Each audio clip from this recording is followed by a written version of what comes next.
Saudi हुकूमत का महदूद पैमाने पर हज की इजाज़त देने का ऐलान। तर्जमान सऊदी वजारत खारजा कहते हैं सऊदी अरब से बाहर से कोई हज पर नहीं आएगा। सऊदी अरब का मकामी तौर पर रिहाइश पजीर अफराद को हज की इजाज़त का फैसला किया गया है। सऊदी अरब में रहने वाले हज अदा कर सकेंगे।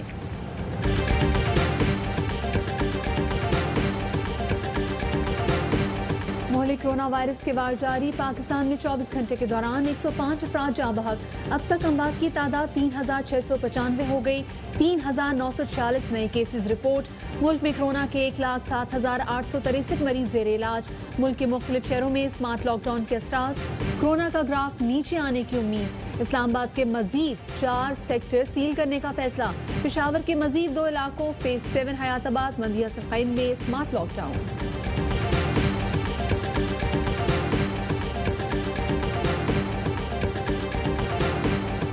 सूबे मुझसे पूछ लेते तो ऐसा लॉकडाउन करने नहीं देता। वजीर आज़म इमरान खान कहते हैं सोचना चाहिए कि लोगों पर क्या असर पड़ेगा। मुझे समझ नहीं आई कि लाड़काना में छाबड़ी वालों को क्यों बंद कर दिया गया।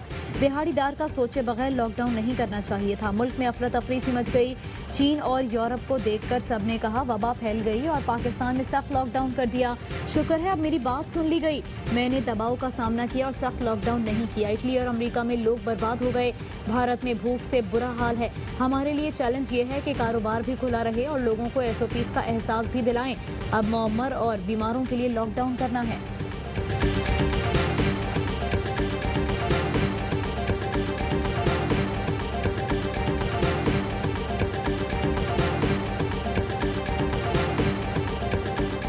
लॉकडाउन के बावजूद भारत कोरोना वायरस का फैलाव रोकने में नाकाम। न्यूयॉर्क टाइम्स ने मोदी सरकार की नाअहली का पोल खोल दिया।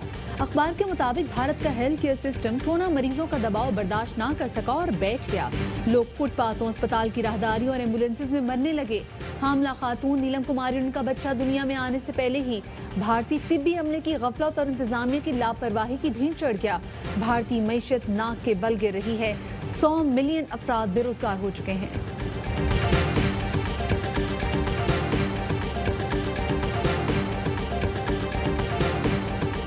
पेशावर के इलाके मतनी में दहशतगर्दी का बड़ा मंसूबा नाकाम बना दिया गया। CTD की बरवक्त कार्रवाई में 4 दहशतगर्द हलाक।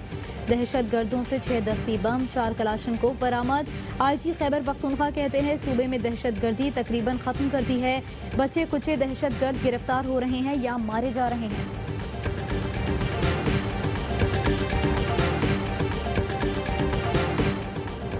वज़ीर-ए-आज़म इमरान खान की ज़ेर सदारत वफाकी काबीना का इजलास आज होगा। लद्दाख तनाज़े पर चीन भारत कशीदगी एजेंडे में शामिल। इजलास में ECC और तवानाई पर काबीना कमेटी के फैसलों की तौसीक की जाएगी। कसनास कराची और चंबा हाउस लाहौर को लीज पर देने के मामले पर गौर किया जाएगा। सैटेलाइट सर्विस की इजाज़त से मुतालिक वजारत IT पॉलिसी हिदायत पेश करेगी।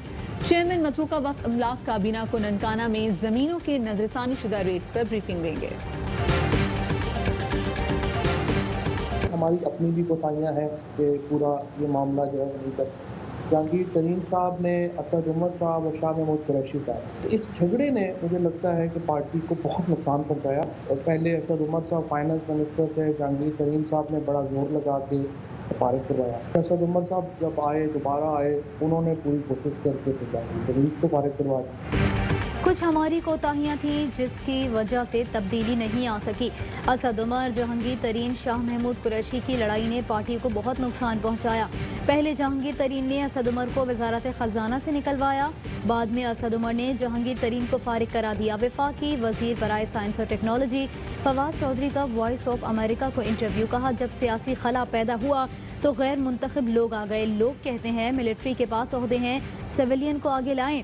पहले अपनी पार्लिमानी और सूबाई क़यादत तो देख लें। इस क़यादत के साथ सिविलियन बालादस्ती आ सकती है।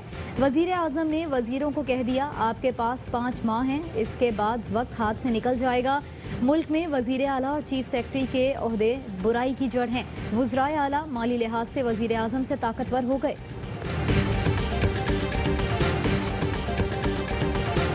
पाकिस्तान क्रिकेट टीम के 3 खिलाड़ियों के कोरोना टेस्ट मस्बत आ गए। PCB ने बताया शादाब खान, हैदर अली, हारिस रऊफ के कोरोना टेस्ट मस्बत आए। तीनों खिलाड़ी दौरा इंग्लैंड के लिए स्क्वाड में शामिल थे। तीनों खिलाड़ी 15 दिन आइसोलेशन में रहेंगे। टेस्ट 2 मरतबा मंफी आने पर टीम को ज्वाइन करेंगे।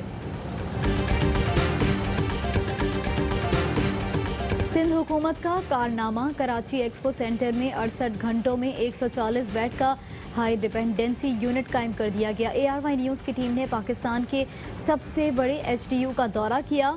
CEO इंडस हॉस्पिटल डॉक्टर बारी ने बताया 72 घंटों का वक्त था, ताहम पाक फौज के तकनीकी मुआवनत ने काम वक्त से पहले ही अंजाम दे दिया। CEO हॉस्पी health care system Masood Ahmad ने बताया सिर्फ 3 से 4 दिन में मशीनरी लगाई गई।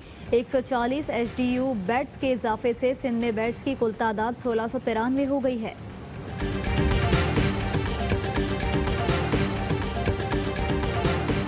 तालीमी इदारे खोलने या न खोलने का फैसला 2 जुलाई को होगा। वजीर तालीम शफकत महमूद बताते हैं कि तमाम सूबों के वजीरों का इजलास बुलाएंगे। निजी स्कूल मालिकान का भी बहुत दबाव है। तजवीज़ है कि पहले यूनिवर्सिटियां खोली जाएं, बड़े बच्चे SOPs पर अमल कर सकते हैं। कराची के इलाके अजीजाबाद में पुलिस की मौजूदगी में डकैती की वारदात। डाकुओं ने अहले खाना को यरगमाल बनाकर घर का सफाया कर दिया।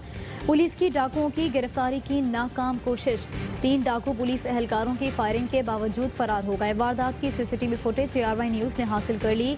2 डाकुओं को पैदल और 1 को मोटरसाइकिल पर फरार होते हुए देखा जा सकता है।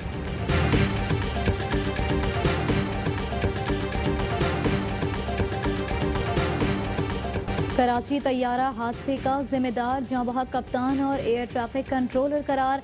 इब्तिदाई तहकीकाती रिपोर्ट जारी कर दी गई। कप्तान ने प्रोसीजर पर अमल नहीं किया, ज़रूरत से ज़्यादा पुरएतमाद था। इंजन रनवे से टकराए तो उसी वक्त तैयारे को रोकना चाहिए था। अप्रोच टावर ने कंट्रोल टावर को स्विच ओवर नहीं दिया। वॉइस रिकॉर्डर की मदद से भी इब्तदाई रिपोर्ट तैयार। वजीर हवाबाजी गुलाम सरवर ने वजीर आजम को रिपोर्ट पेश कर दी। हवेलियां हादसे की रिपोर्ट भी गुलाम सरवर को पेश। हादसे में जुनेद जमशेद समेत 47 अफराद जाँ बहक हुए थे।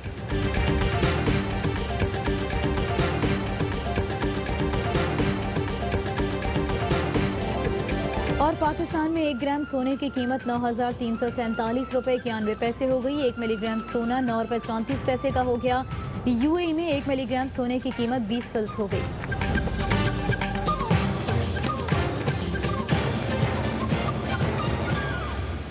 अस्सलाम वालेकुम, सुबह बखैर। आप देख रहे हैं ARY न्यूज़ का सुबह 10 बजे का बुलेटिन। मैं हूं आपके साथ मदिहा नकवी और मैं हूं सहरिश मंसूर। हेडलाइंस आपने जानी, खबरों की डिटेल से एक ब्रेक के बाद।